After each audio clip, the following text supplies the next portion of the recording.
This happened to an older cousin I'm close to. Some time ago, she had gone to a house party being hosted by a friend of hers. From what I understand, it was mostly a group of people where everyone knew each other in some capacity. We're talking about a spectrum of close family and friend relations. Well, once the party started picking up, people were a few drinks in and starting to loosen up, and the subject matter of a game arose. During this brainstorming, there was a woman present that my cousin knew very vaguely, who suggested that since she was into tarot reading, she would give readings to anyone who was interested. Now, certain details are fuzzy, but the owner of the house, my cousin's actual friend that she knew, took her up on the offer. A group of people gathered in the kitchen, at the table, where the lady chose to do her reading. Apparently things went normal at first, the reading being nothing more than something you would read on some zodiac chart you'd find or in a magazine. And then the woman suddenly stopped talking about zodiac stuff and started telling very personal information about my cousin's friend to her, talking about things that happened in her life, things that my cousin assumed had to be dark secrets because the more the woman revealed, the more angry and distressed my cousin's friend got. There was a point she started to yell at this woman, telling her to stop. The woman kept on going, looking as if something had taken control of her, compelling her to reveal all of this woman's dirty laundry. Finally, having enough, my cousin's friend left the room. At this point, the woman's reading stopped, but still seemed to be elsewhere mentally. Just sitting, staring straight ahead, while everyone was still trying to figure out what really just happened. My cousin's friend came back into the kitchen, this time brandishing a gun, pointing it right into the woman's face, egging her to keep going with the personal reading of her dark secret. Obviously, under the threat of being shot if she dared. At this point, some people began to leave, while a few tried to talk her down. However, even with a gun now pointed to her face, the woman just sat still like stone, completely expressionless. Suddenly, the lights in the house began flickering, but it was a clear night, nothing like a thunderstorm threatening a power outage or anything like that. Just as this was occurring, the owner of the house's dog, a very well-behaved and friendly Rottweiler, who had been quietly laying on the floor in his space the whole time, got up and began to bark, clearly agitated. It was barking at something down the hallway leading from the kitchen, where no one from the party was. Even though the lights were flickering, all the lights in the house were on, including one in the hallway. My cousin said she then saw a huge, shapeless shadow quickly come out of said hallway, sweep through the kitchen and out the entryway. It was at this point she decided enough was enough, and left herself. She called for her husband to pick her up, and said she waited outside on the curb until he came. Supposedly at some point things must have died down back inside, because my cousin said her friends, the very one who was oh so ready to shoot someone in the face a few minutes earlier, kept trying to coax her along with others who were outside or leaving to come back inside the house, assuring them that she wasn't going to harm anyone. Unsurprisingly, no one took her up on the offer. Now, I just want to say that in spite of my faith, I'm not the kind of person who instantly demonizes anything like tarot cards or divination. I have respect for the practice and beliefs, actually acknowledging and admiring the seemingly forgotten history of these types of practices and beliefs in Christianity, so I want to put that out there.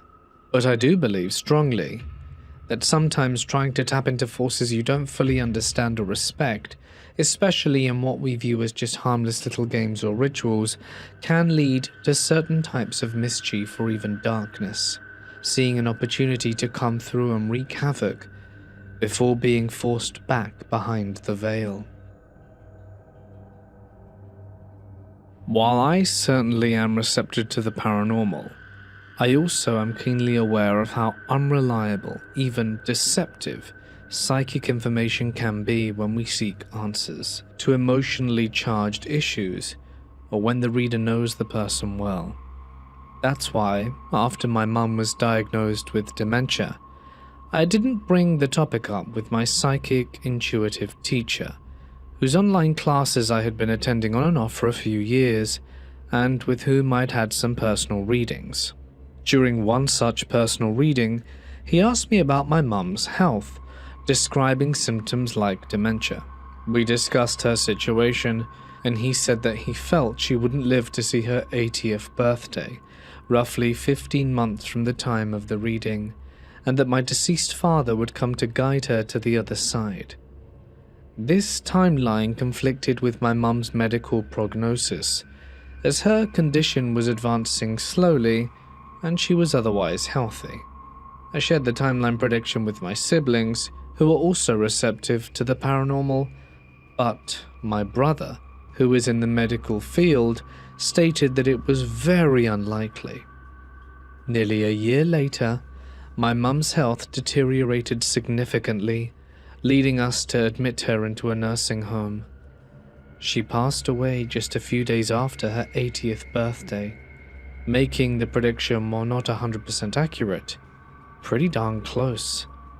Not only that, the night before she died, 2 members of my extended family, a nephew and a brother-in-law, both had dreams of my dad coming to collect my mum, neither of whom had ever met him, as he died decades before they were on the scene. It's worth mentioning that my nephew and brother-in-law are not in the same family, and neither were aware of the prediction about my father's role during my mum's passing. No one was with Mum on the morning she died, so we find some solace in knowing she wasn't really alone and that she and Dad are together once more. Shortly after that, my mediumship abilities opened up, allowing me to connect with departed loved ones and other entities. But that's a story for another time, perhaps. I am sensitive and a practitioner of the occult arts, which many people see in a bad light as they don't understand it. I've always been able to communicate with those who have moved on, as well as other supernatural entities. The house I grew up in as a child I thought was haunted. As I've grown older and become more in tune with my spiritual gifts, I've come to realize I am just a magnet for spirits. My earliest experience was when I was 4 years old. I was in my room alone. I'm an only child, and can remember this clearly still to this day. I was sitting on the floor in the middle of my room. I was facing the wall next to my door, as my TV was there on a stand, when loud knocks came from inside my closet door behind me. I remember getting up and opening my closet, but nothing was inside. I sat back down and it was quiet. It never knocked again, but it would years later. My next experience was probably when I was around 8. I lived in North Carolina, and my neighborhood was only one street with 10 houses on each side. At the end of the road was a cut-open section of trees that led to an open field that looped around to behind my house. I would hop a fence behind my house that led to a small portion of grass with a circle of trees in the middle that was connected to the larger pasture, but separate enough that I couldn't be seen. I would sit there alone digging up wild onions that grew everywhere. It was early summer, and I was sitting there playing with my cat, when I heard a voice of a girl come from behind me. I turned around to see a small, blonde-haired girl in a light blue dress standing there. She looked probably 5 or 6. She pointed at my cat and said, "That's my kitty." I said, "No, it's not, it's my cat." She said, "No, it was mine." I told her once again that it wasn't hers and told her it was mine, and she said, "No, Kitty is mine." I remember feeling uneasy around her, but it was weird because my cat's name was Kitty.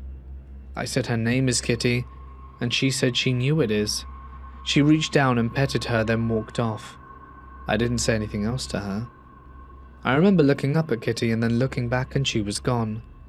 I got up and looked around the small area, and even walked over to the large open pasture, but no one was there.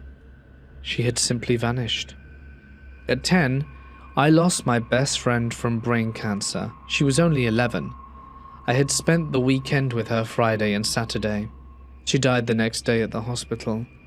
She was one of the only people I ever told about my spiritual experiences. 2 months after she passed away, she came into my dream. I was sitting at a picnic table in the woods when everything got quiet. Then I saw her walking over to me. She sat down and we talked for hours. I asked her if she was okay, and she told me she was. Then she said it was time for her to go. She got up, smiled, and walked away. That's when, while asleep, she whispered, "Tiffany," in my right ear. It was so loud that it woke me up in bed. It was her voice, loud as if she was right beside me. I remember it startled me. I got up to see if it was my mum, but she was in bed asleep. My dad was already at work, and I would continue to see her in my dreams many times after, and the same thing would happen when she appeared. It would get silent, but now I can only see the back of her head, and when I try to get close, she pulls further and further away. I'm assuming it's because she's been crossed over for so long. It's been 12 years since her death, but 2 months ago I got her voice, still a child, coming through my SB7 ghost box saying Tiffany, and that was pretty amazing. My next experience happened as a teenager. Once I was around 12, I started to understand why I always felt different. As I said, my house was haunted. We had many ghosts. My parents also had experiences themselves, and we were very open-minded people. So we would even do seances or Ouija boards or ghost box sessions together. There were 2 women spirits that would hang out in our kitchen at night. Me and my dad would hear them talking in the kitchen, and one night I was laying in the dark about to go to sleep when I heard a loud TV noise like guns and fighting. At first I thought it was my mum still up watching TV, but it was 2 in the morning. I then heard the women talking and laughing, but this time in the living room, which was right next to my bedroom. I got up and went back and chalked it up to the TV being on, but no one was there. I got back into bed and went to sleep. Next is the old man's spirit. I found out he was the knocker. He would knock on my door, shake my doorknob, or even stand outside and knock on my window. I would often see his shadow pass by outside. He was always kind, just curious, and wanted attention. Next, there was an entity I called the Watcher. It wasn't human. It would watch me in the dark when I'd be home alone. I could feel it down the hall. Until one day I walked down our hallway, and in my mum's vanity mirror facing the hall it passed by. I could see its reflection only in the mirror. Not with my naked eye, it was just solid black, like a big shadow running past her into the bathroom. I chased it and told it to leave. After this, I did a sage cleansing of the house. Funnily enough, during a ghost box session after the cleansing, it was dead quiet. No voices were coming through for over 10 minutes. I asked them why they weren't talking, and a man came through and said, "Because you told us to go." He was the knocker. One day I was in our living room and went over to my mum, who was sitting in her chair, to reach down and pet my dog, when a deep growl came over my right shoulder. Even my mum heard it. I stood there frozen in place. Right after I reached for a candle, didn't even touch it, but the fire lit all by itself. I had an experience with a fae once. It had just rained that morning, and I was walking through the kitchen towards the door to our carport. The door was open, and you could see the grass through the lattice outside. That's when I saw a bright ball of light that looked like a star floating on the top of the grass. I ran outside, and once I got to the lattice, it was gone. To this day, I still believe it was one of the fae. I've had so many experiences since. I hear voices, I see shadow people, orbs of light, growls. I've been scratched, everything under the sun. But it's just a part of my life now. The spirit world is very real and much closer than we know. Stay awake and do not fear the unknown. I'm a big believer in the paranormal, as it has been so prominent in my life since birth. I have a lot of true stories which I thought you might like to hear. My nan on my dad's side was gifted, so to say. She saw ghosts accurately and predicted multiple life-changing events for multiple family members and much, much more. When I was born, my nan was there, and she said two things to my mum. Firstly, that a man dressed like a sailor with blonde curly hair was in the room. Little did she know she was perfectly describing my great-granddad, who had died many years before. Secondly, she said unlike my sister, I was also born with the gift. That is when it all started. From before I can remember, I have seen dead people. And I'm not talking about the imaginary friend kind of ghost. I'm talking about the man called Jeremy who lived in the cellar. The man with no head walking down the street. Or the man drenched in gasoline running down the hallway who I called Rainbow Man. The last one I saw for years, and still remember vividly to this day. Later in my life, I started predicting things happening in my dreams. The night before my other nan on my mum's side suddenly and unexpectedly went into hospital, I dreamt the situation so vividly. I was upset the next morning, only to find my mum missing from the house after school because she had rushed out to make a 3-hour trip to be by her side. Like in my dream. My nan thankfully was okay in the end. This is the one major life event that I have predicted so far. Other little things comparable to deja vu I get regularly, except I remember them from the dream I had the day or week before. After what happened with my nan, I really tried to shut off that ability because I was scared. I've been meditating and keep trying to keep my mind open to things, and tonight, I felt like I had a minor breakthrough.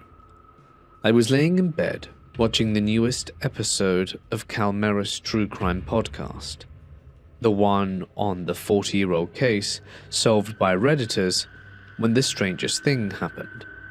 I was relaxing in bed with my eyes closed listening to it, when suddenly I get the feeling that someone was at the end of my bed watching me. Then a name popped into my head. I thought it was weird, but thought nothing of it. 10 more minutes into the episode, I found out it was the victim's name. I felt very strange. Like I didn't think of the name, but rather that it was put into my head by someone else. After the episode concluded, I put on a meditation video to go to sleep, when it happened again. But this time it was blue butterflies. Less than a minute later, it was mentioned. By the way, I'm certain I had never watched either video before or anything. Something else which I found weird was that I always tell everyone in my family that I will come back in my afterlife as a blue butterfly to show them I'm there. It got me wondering if my now deceased nan was telling me about my gift. She died before she could teach me about it, but I would love to hear all your thoughts. For some background, my mother and I have always been interested in the paranormal. She used to regularly visit a talented psychic medium called Sue. One weekend, my mum organized to see Sue on the way to my grandparents'. She asked if I wanted to go in, and obviously I said yes. While I wasn't actually going to be in the same room as their appointment, I still wanted to get a feel for what Sue was like, and thought maybe something paranormal would happen while I was there. We knock on the door, and Sue opens it and says hello. Just as we're walking into the house, the light above us flickers and Sue says, "Oh, that's my mum saying hi." We say hello to her out of respect, and I went into the living room and played games on my laptop until the appointment was over. After a little chatter about how life was in general, we decided to leave and carry on with our journey. Just as we're exiting the house, the light flickers again. So again, Sue says, "That's my mum again saying goodbye." I couldn't believe it. I was so excited that this had happened. Mum told me after that Sue had had the wiring checked, changed the light bulb, and it still happened whenever she had visitors. I truly believe it was her mother greeting us. My granddad died 8 years ago, around the time of this writing. Fast forward to today, and I was wandering around the market with my roommate. There were lots of niche stores, and I happened to stumble upon a witchy-like stall that caught my eye. They were selling Ouija boards, spellbooks, and perfumes, and I got very excited when I found out they do psychic readings. I've always been interested in contacting the dead, especially since my granddad passed on. I would see his apparition occasionally in my dreams, but I never received anything physical. These days I've been thinking about him more often than usual, and I wasn't sure why. Out of curiosity, I went to the young girl at the counter and inquired about a medium reading. I took the business card she gave me and left. As my roommate and I continued our route through the market, we walked past the lady who was also in the store at the same time I was. She stopped me and asked if someone in my life passed away recently. I responded, "Not recently, but someone has died." She then said someone was following me. I tilted my head in confusion and she said, "It's your grandfather." I was in absolute shock that I almost forgot the important stuff she said afterwards.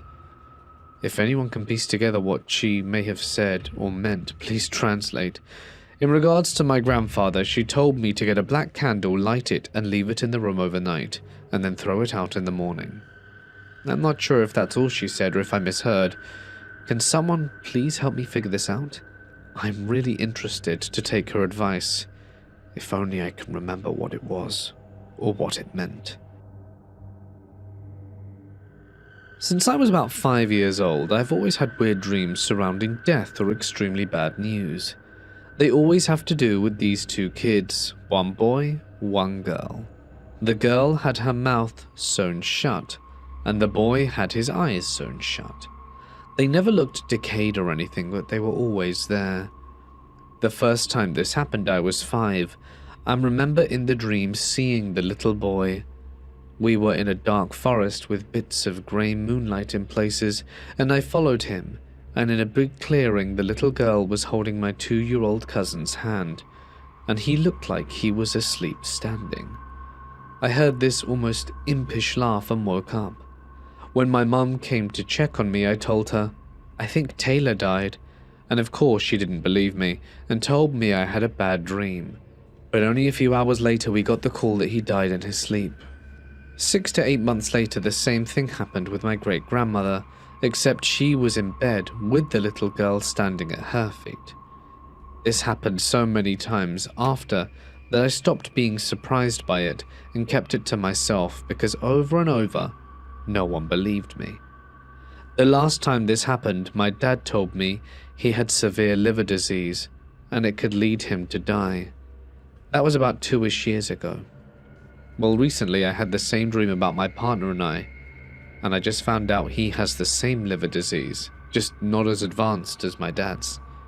Now, I don't claim to be a psychic, but I am an empath, and someone suggested that I'm a medium, because I've been able to see and talk to entities since right before this started happening. I have been seeing random things about kids with the same 2 features, the sewn mouth and eyes, but when I look it up, all I get are the black-eyed kid stories, and that is not this. If anyone knows what this is, or what these kids might be, I'd love to know. Also, random disclaimer, it's not just death I get weird about. When I'm in a relationship, I have this weird feeling when I can just tell when things are getting close to ending. Like I will stay the same and put 100% in, but I don't know. I get the weird sensation and then it happens. My mum is a medium, so for me these things are already somewhat normal. But I had never before experienced something in which I interviewed. It all started when my grandpa was hospitalized with bronchopneumonia. Obviously, our family went to visit him. We were all sick at home, but it was more or less after the visits that I started coughing. but I only coughed after showering until bedtime. It was strange that it only happened at that time. I was in exam season at college and wasn't doing very well, so I asked my mother to read tarot for me. One of the decks was giving weird answers, and my mum felt blocked from interpreting them, so we left the house and went to a shed in the backyard and used another deck there. It gave completely different answers, and after a few questions, she concluded that there was some entity in the house messing with the cards. Something that even I had considered due to the cough that only appeared at specific times. Then, everything happened very quickly. When she tried to ask questions about the entity, she closed her eyes and began to tremble. She moaned in pain and muttered about it. I was worried and asked if she was alright and called out to her calling, "Mum," but she seemed to ignore me, just whimpering. It wasn't the first time this had happened, and I realized it wasn't her. However, I think I only realized this when I asked her name. Maria was her name. I asked her for her last name, Maria de Rosario. I knew what you're thinking. I should have been scared, but I wasn't. Something told me she didn't want to harm my mum. I just didn't know what to do. I asked her how old she was, and she said she was very old. I questioned what her last memory was, and she said she saw lots of white coats. White coats? Hospital, I thought. She remembers praying in the chapel, which the hospital had, and nothing else. And now she told me that people ignored her, and they acted as if they didn't want her around. She hadn't realized she had died. She seemed disturbed, desperate, actually, confused. My mother was holding a pendulum in her hands and showed it to me. But it was Maria who spoke. She said, "Look at my cross." I don't remember very well, but I think my mum still had her eyes closed. She told me she prayed a lot and that she had a lot of faith and that everything would be okay. But she didn't understand why no one was talking to her. I tried to explain that she didn't belong to this world. However, I said I wanted to help her, and the reaction was immediate.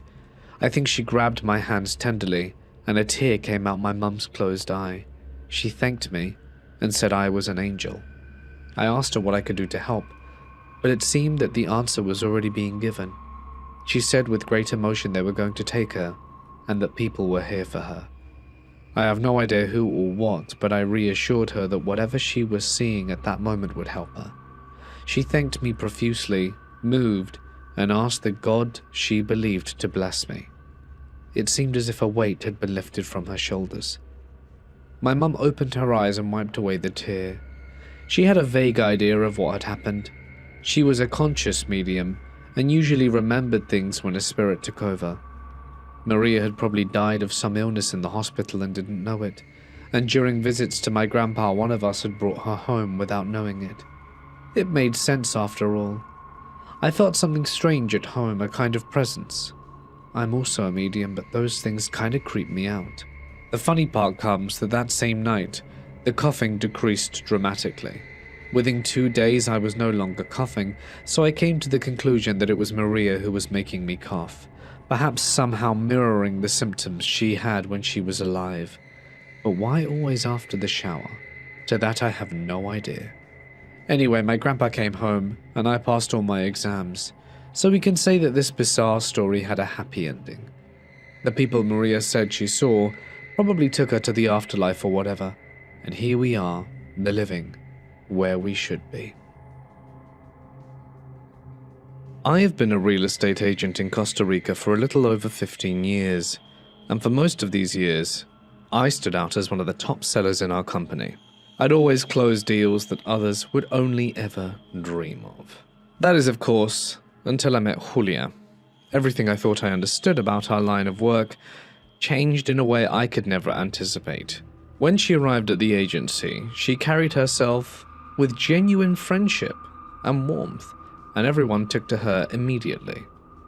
She possessed a rare gift of making clients feel instantly at ease with her, and her commissions began to stack up quickly, almost as quickly as mine. But there was always something peculiar about her approach to the job, because in our company, agents enjoyed a great deal of freedom when it came to choosing which properties to show. We could follow our instincts, pursue leads that excited us, and politely decline listings that did not align with our strengths or schedules. Julia, however, elevated this to an almost artistic form, because she possessed an uncanny ability to select the perfect homes and villas, the ones that practically sold themselves, while deftly avoiding others with a polite but firm deflection that no one could really argue against. As anyone in real estate can tell you, usually the more expensive properties generate the most commission, and therefore are far more exciting to us who want to make money.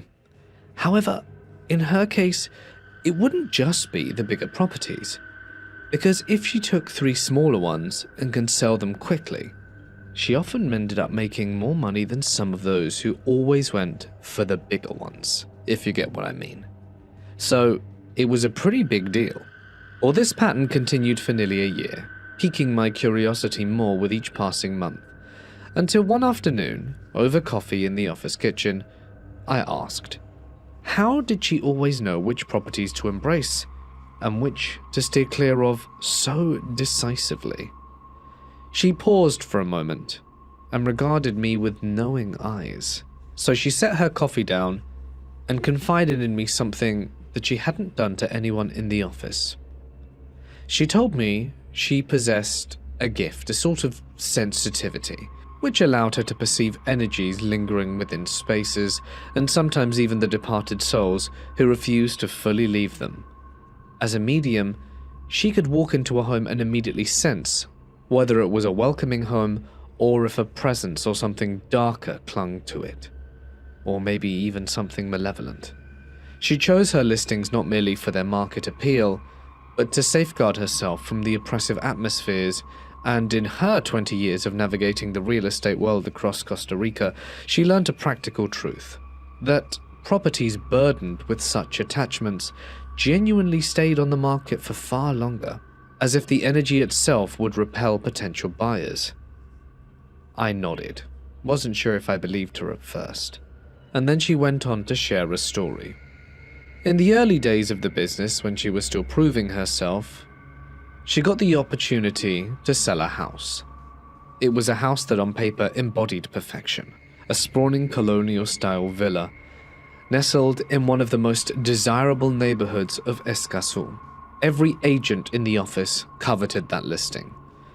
For the commission promised, it would have drawn almost a year's expenses with ease, and the prospective buyers clamored for a chance to tour it, drawn by its prime location and amazing amenities. But no one knew the property's history. It had sat empty for months, marketed simply as a rare gem, waiting the right owner. Julia, however, drew the short straw, so it seemed, and stepped inside alone for her initial walkthrough, ready to envision how she may present this to clients. But the moment she passed through the door, shutting it behind her, the house had this unnatural stillness. She began her tour methodically, moving from room to room. With each step across the floor, a profound sense of being observed settled over her, almost suffocating her. Though the sunlight streamed through the tall windows, there seemed to be an unnatural darkness in the hallways. Julia pressed on, notepad filling with notes about square footage, upgrades, and lots of other details that only us real estate agents truly care about. By the time she ascended the grand wooden staircase to the upper floor, the atmosphere thickened palpably. Halfway through the master suite, with its 4-poster bed shrouded in dust sheets, she decided she had seen enough and turned to descend. And that is when it happened. The door to an adjoining sitting room slammed shut behind her with a thunderous crack that reverberated through the entire house, the force of it rattling the crystal chandelier downstairs and sending a jolt through her body so violent she nearly tumbled down the remaining steps. Her heart collided against her ribs in the frantic rhythm, every nerve igniting in terror. because she knew with absolute certainty that no windows stood open anywhere in the villa, or any doors ajar to allow for a draft. No breeze from the locked garden entrance to account for how this happened. Not to mention, she possessed the only copies of the key, so there was no way there was another realtor here playing a prank. After all, the house was practically empty, and she was the only person in here. There was no explanation for how that happened. Gasping, she gripped the banister, pulse roaring in her ears, and glanced back up the stairs just in time to catch a fleeting shadow detach from the wall, dissolving into nothingness as it passed from view. She fled the house without a backward glance, the front door banging open into the humid afternoon as she stumbled into the driveway. Days later, after regaining her composure and driven by the gnawing need for answers, she delved into public records and local archives, uncovering the grim truth. Over 30 years ago, a brutal murder had unfolded in that very home. A family patriarch slain in a rage-fueled dispute, his blood staining the upstairs floors. She could not shake the conviction that his restless spirit remained trapped there, bound by the unresolved fury. The property, unsurprisingly, remained unsold for years, until a buyer came from the States, never setting foot in the property before buying it. They think that's the only way it got sold. The ordeal did not end with discovery, however, for the darkness seemed to have followed her to her mother's apartment. And it began as a subtle discomfort, the sensation of eyes upon her in empty rooms. It escalated to unmistakable signs. Alone one evening, she heard deliberate knocks rapping on the front door. When she approached the peephole, there was no one there. And nights brought low groans emanating from the doorframe, as if an immense weight bore down upon it from the outside. The disturbances built up until one afternoon, when her mother was passing the kitchen doorway, turned to Julia with wide eyes and asked plainly, "Who's that man standing behind you?"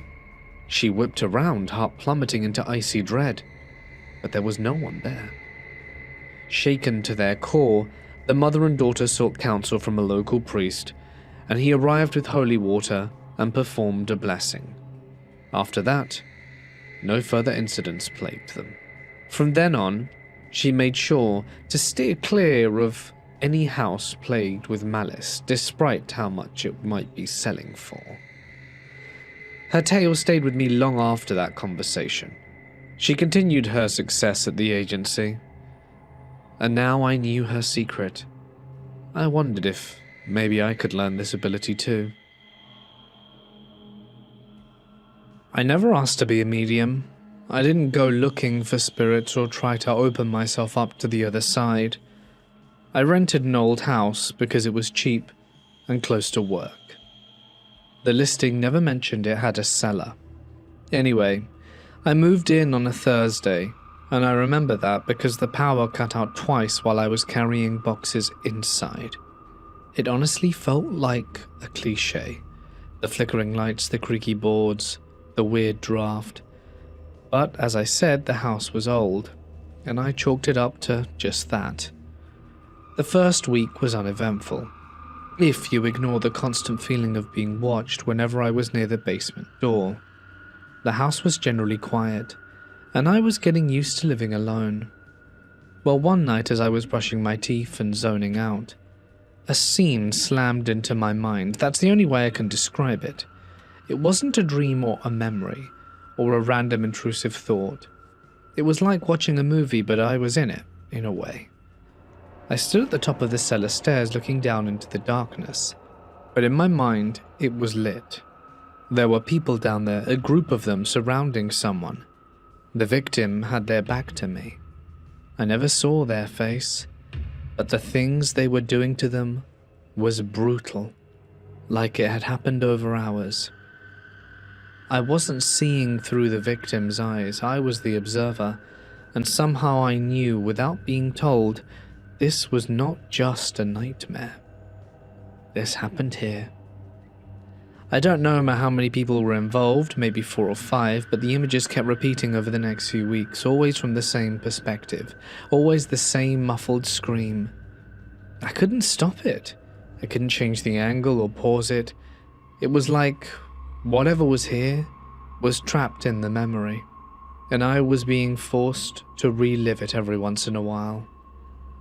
Eventually, the images stopped coming so often. I think they knew I understood, and they dialed it back a bit. Well, that's when the rest of the weirdness started. At first, it was just the small stuff, light bulbs burning out way too fast, and drawers sliding open by themselves. But the worst was the music.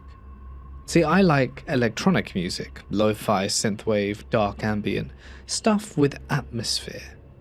I'd play it while I cleaned, cooked, or just existed in the house. My CD player would start skipping, then it stopped playing altogether. So I bought a new one, and it died within a month. I didn't make the connection until one day I played an old Billie Holiday record on a laptop just on a whim. Nothing happened. The room felt calmer somehow. Turns out my dead roommate didn't like modern noise, they preferred something smoother and slower. So I made a playlist just for them, jazz ballads and some 40s swing, and things between us settled in a sort of uneasy peace. Shortly after, I met Kyle. I hit it off with a mutual friend. He was smart, funny, and a little too intense sometimes, but we both had similar energy. And one night, after too many glasses of wine, he looked at me and asked, "So, do you believe in ghosts?" I laughed. "Dude, I live with one." Then he blinked and leaned in. "I share my body with two." I thought he was joking, but he wasn't, as according to Kyle, he has what he calls residents.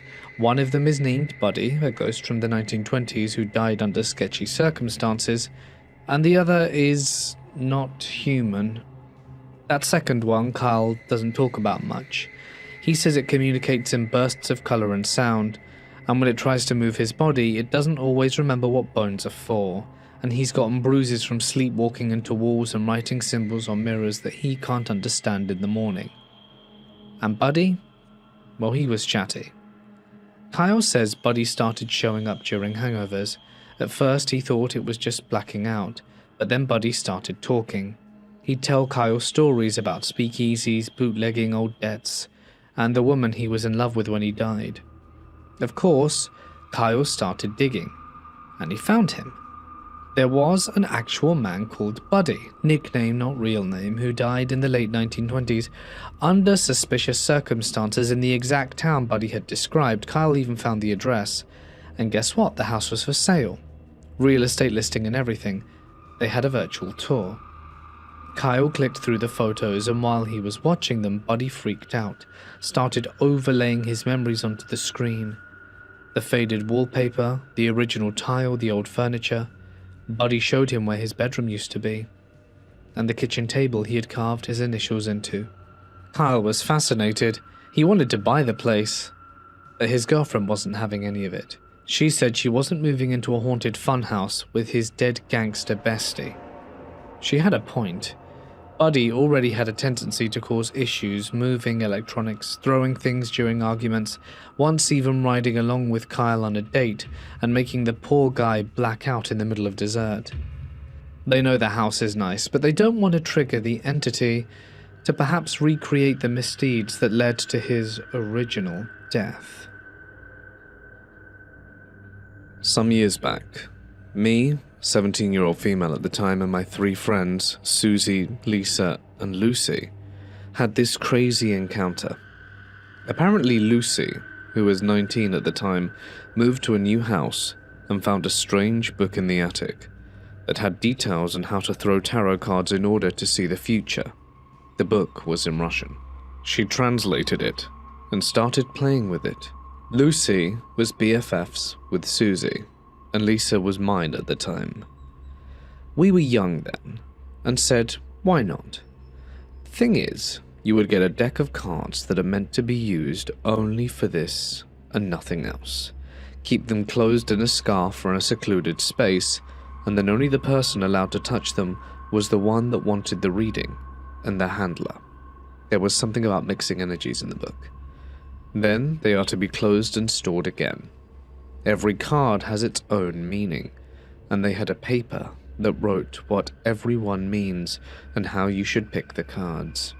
You picked 6 of them, and you would get to answer 3 questions. You could do it 1 time every day for every person, or the reading would be wrong, and the only people in the round had to be the handler and the client. If you wanted the cards destroyed, you had to burn them, as nothing else worked. The book also mentioned that if you get, you must give too.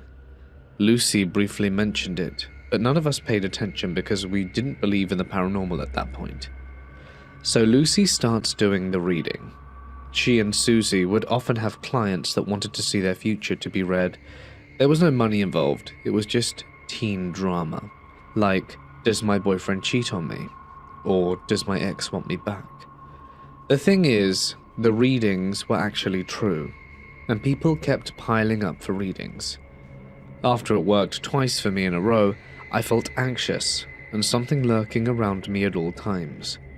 I freaked out and told them I didn't want a reading anymore. They wanted to teach me how to do it, but I was scared and chose not to. The feeling dissipated after some time, and I wonder if it was just my anxiety drifting away, or the fact I had religion. I can't say for sure.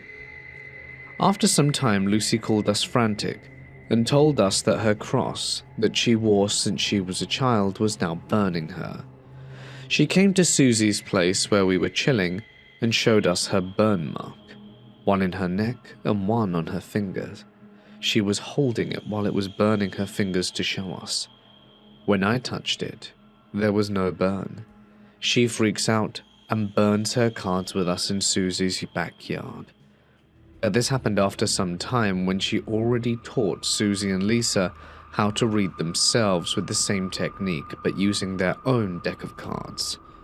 Now Susie was the odd one out in our group, the only one being Albanian who wasn't baptized and didn't believe in God at all. She brushed off our worries, and when we asked if something felt off, insisting everything was perfectly normal for her, and kept right on throwing those tarot cards like it was no big deal. The rest of us had already ditched or burned ours after our freaky encounter, but Susie, she powered through, flipping cards all night after night without a hint of the dread that we felt. One evening, though, she calls me in a panic. "Come over, help me burn these damn things," and I rushed to her place, pressing for details. She told me that she'd woken up in the dead of night to this tiny, glowing creature hovering by her bed, all cute and sparkly. Mesmerized, she reached out to grab it, but it darted away, zipping straight through her front door. Heart pounding, she flung the door open and there it went, fluttering across the street to the playground right outside her apartment. It landed on top of the little playhouse structure, the only one with poles, slides, and that high roof that kids climb on, and it was perched there waiting. Something deep inside her urged to follow. A pull she couldn't shake, drawing her bare foot into the dark playground, but the second her foot touched the floor, the spell broke, and that sweet little thing was no longer cute. It wanted her up there, climbing those poles to the roof, just so that it could shove her off to her death. Nausea hit her like a wave, and she bolted back inside, yanked open her drawer and grabbed her tarot deck, and chucked it straight into the trash, slamming the drawer shut. Anything to break the connection. The next morning, she steels herself to double-check, pulls open the drawer, and there they are, the cards stacked neatly and back in place, almost like she'd never discarded them at all. No one else lived there. There is no logical explanation for how that happened. Freaked out beyond words, she snatched them up. We grabbed matches from the kitchen and burned the deck right there in the sink, watching the flame curl the edges black. Susie never touched cards again. I know it sounds insane, but I was there for the burning and saw the terror in her eyes firsthand. Most tarot horror stories feel bogus, but this one I'll never forget. Why did each of us get hit differently? Lucy saw nothing safe in her faith. Lisa had that one nightmare.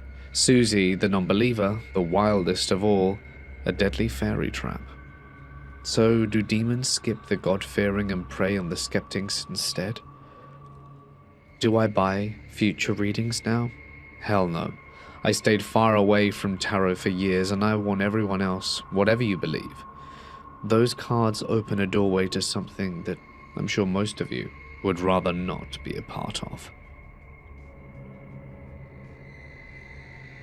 I recently had a mimic experience and talked about it with my landlord. He's into the paranormal, so he became interested and kept asking me for more details. In his younger days, he practiced astral projection and dabbled in the occult. Surprisingly, he said he has a mimic experience himself in the house. He suggested I try the Spirit Talker app. His results were mixed, and he wasn't sure what to make of them. He feels I'll have a better experience because of my intuition and sensitivity to the paranormal. To him, sometimes it seemed random, but other times it seemed like real communication, such as responding to, "What's your name?" with a name even though the app had no microphone access. It also brought up kitchen-specific appliances while he was in the kitchen, which made things feel real. I will be honest, I'm very wary of these apps. I understand and respect the idea that spirits could manipulate energy and frequency, but expecting them to map frequencies and follow an app's internal codex feels unrealistic. Spiritual entities would have to work with a map and a predefined word and a frequency repository. It's like asking someone to speak a language they do not know. We assume spirit entities are omniscient by insisting they interact through a specific app. Even if the technology were based on real EMF data and not random word generator, the chances of success would still be limited. Still, because my landlord insisted I tried Spirit Talker app, it was a paid app and I used it on his device. Here's how it went. Before I started, I did the following. Did a protective visualization, invited only benevolent entities to engage, set firm rules against physical verification or instructions from their side, and turned on airplane mode to make sure the app had no microphone access. What followed are highlights only. Me. If there's anyone here, I'm giving you space to communicate. The app claims to use EMF and other sensors to help you communicate. You may use it to communicate with me. When I ask for their names, the Spirit app gives the following: Edgar, Lisa, Geraldine, Mary Ann.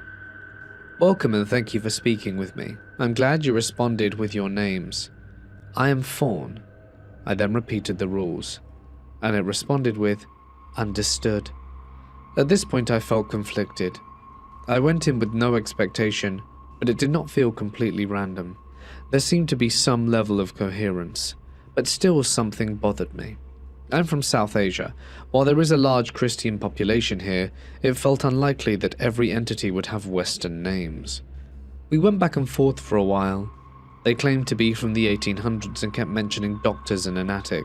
Houses here do not have attics. That also felt very Western coded, and I stopped the session after about an hour.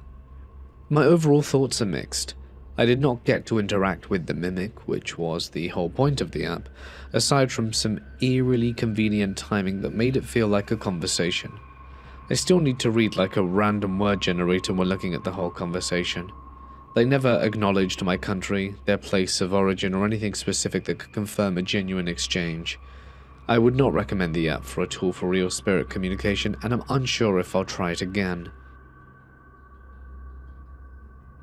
Hey guys, it's Mort here, and thank you so much for listening. I hope you've enjoyed tonight's medium stories. If of course you did, you can let me know down below.